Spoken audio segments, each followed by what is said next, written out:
Moment of transparency, freelancing gets hard. I love freelancing full-time, but it's definitely a shift after working full-time for an employer for almost 15 years.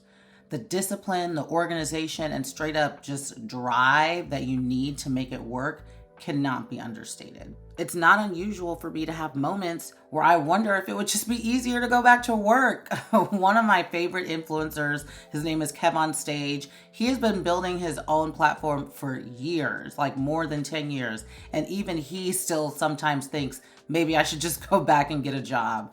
So even when you're successful, it can be tempting to think the grass might be greener back on the other side. But the one thing that pushes me through these moments is to really remind myself why I started freelancing in the first place. In the list of 7 questions that I talk about all the time, the 7 questions that you need to ask yourself when you're ready to get serious about freelancing, I have a link to that in the description if you're interested in reading more. The first question is, why are you doing this now? And that question is first for a reason because it really underpins everything that comes after it. When I think about my why, I'm reminded that I started doing this so that I could have more control, right? More control over my time, more control over the work that I do, more control over the way I work, more autonomy, flexibility, and more freedom to pursue things outside of my consulting work.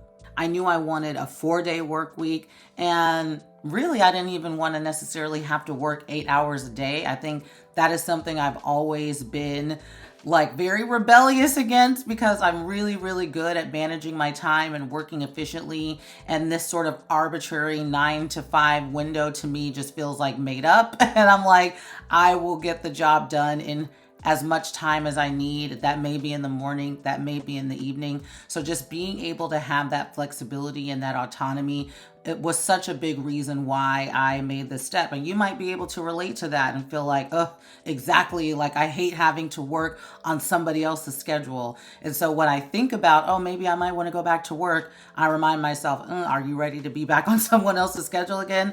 I don't think you are. So I have to be honest with myself and keep reminding myself of that why. Why did I do this? Why did I want this in the first place? And I also knew how important it was for me to be able to work in a way that wasn't so draining, that didn't deplete so much of my energy. Again, because like I said, there's other pursuits and other passions that I want to go after. And it's important to me to be able to actually have the energy to do that. This is a short one today. Really just wanted to put that sort of in your head to really think about your why. If you are ready to start freelancing or you've already started but you're trying to build, make sure that you pause and sort of have that conversation with yourself about why you're starting this, and even write that down so that you can refer back to it because you're going to need to, and make sure that you are connected with what inspired you to start taking this journey.